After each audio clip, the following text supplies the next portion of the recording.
মরহুম শেখ মুজিবুর রহমানের এই যে অপমান, এটার জন্য আওয়ামী লীগ এবং আওয়ামী লীগের নেত্রী কিন্তু দায়ী।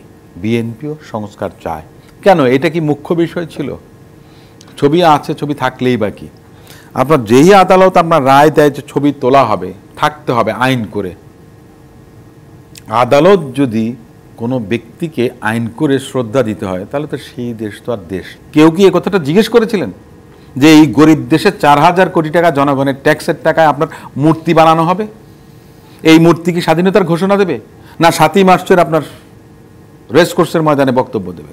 কেউ কি এ কথাটা জিজ্ঞেস করেছিলেন যে এই গরিব দেশে 4,000 কোটি টাকা জনগণের ট্যাক্সের টাকায় আপনার মূর্তি বানানো হবে?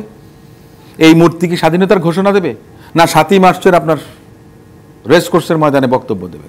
ছবির রাজনীতি নিয়ে একটু আগে সুব্রত স্যার যে কথাটা বললেন, আমার সেটা মনে পড়ছে যে আমরা যখন ঢাকা বিশ্ববিদ্যালয়ে ভর্তি হই তখন ওই প্রতিযোগিতা হতো যে ছবি কারটা উঠবে আর কারটা কখন উঠবে, এই নিয়ে আপনার এক ধরনের প্রতিযোগিতা ছিল। একটা পর্যায়ে আসে একটা অ্যামিকেবল সেটেলমেন্ট হয়েছিল ঢাকা বিশ্ববিদ্যালয়ে পরিবেশ পরিষদের মিটিংয়ে, যে কোনো ছবি উঠবে না, কোনো রাজনৈতিক নেতার কোনো ছবি উঠবে না। ওটা কেন করা হয়েছিল? যুগের চাহিদা মেটানোর জন্য। আমার এখন যুগের চাহিদাটা কি? আমরা তো স্বৈরশাসনের পতন দেখেছি, প্রস্থান দেখেছি, পালিয়ে যাওয়া বা যাই কিছু বলেন না কেন।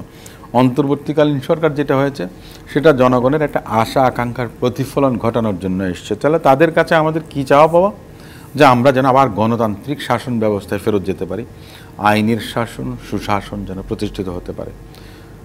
তার মধ্যে কিছু কিছু বিষয় এসেছে কি, যে সংস্কারের কথা বলা হয়েছে, যে সমস্ত সংস্কারগুলো প্রয়োজন, যে একটা সুষ্ঠু নিরপেক্ষ নির্বাচনের মধ্য দিয়ে সরকার আসবে, কিন্তু সেই সরকার যেন ফেসিস্টের ভূমিকা অবতীর্ণ হতে না পারে, সে ধরনের কিছু আইন কানুনের পরিবর্তন বা সংবিধান সংস্কারের বিষয়।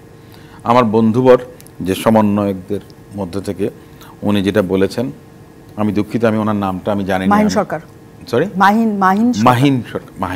মাহিন যে কথাটা বলেছেন যে বিএনপির পক্ষ থেকে সে ধরনের কোনো কথাবার্তা বলা হয় না, আমার মনে হয় যে এই কথাটা ঠিক না। নগদের সর্বোচ্চ বার 167 টাকা রিচার্জে পাবেন 1 লাখ টাকা পুরস্কার, আরও আছে প্রতি সপ্তাহে পুরস্কার ও ক্যাশব্যাক। বিএনপিও সংস্কার চায়, কারণ আমার দলের ভারপ্রাপ্ত চেয়ারপারসন তিনি বলেছেন এই সরকার যেন কোনো মতেই ব্যর্থ না হন। তার মানে কি, এই সরকার যা যা চাচ্ছেন তার সঙ্গে ওনার মতামত কিংবা বিএনপি সেটাকে এন্ডোর্স করছেন, কিন্তু কথাটা হচ্ছে যে রিজনেবল একটা টাইমের বিষয় আছে।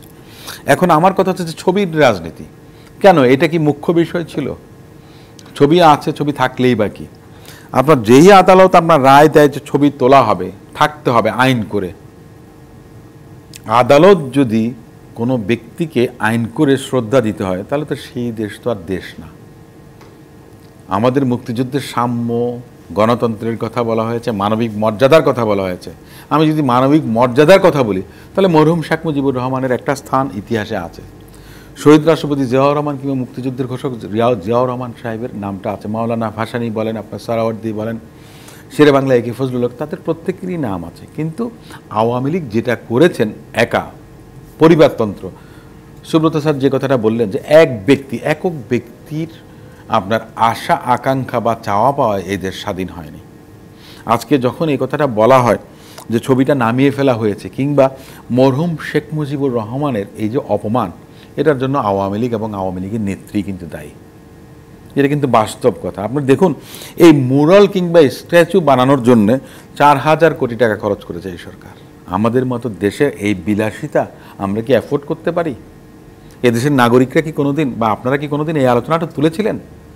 আপনারা তোলেননি তো। আপনারা, কারণ আপনার ইম্পিউনিটি, কালচার অফ ইম্পিউনিটি আপনারা দিয়েছেন, জনগণ দিয়েছে, এই সুপ্রিম কোর্ট দিয়েছে, আমলারা দিয়েছেন, সাংবাদিকরা দিয়েছেন, বুদ্ধিজীবীরা দিয়েছেন।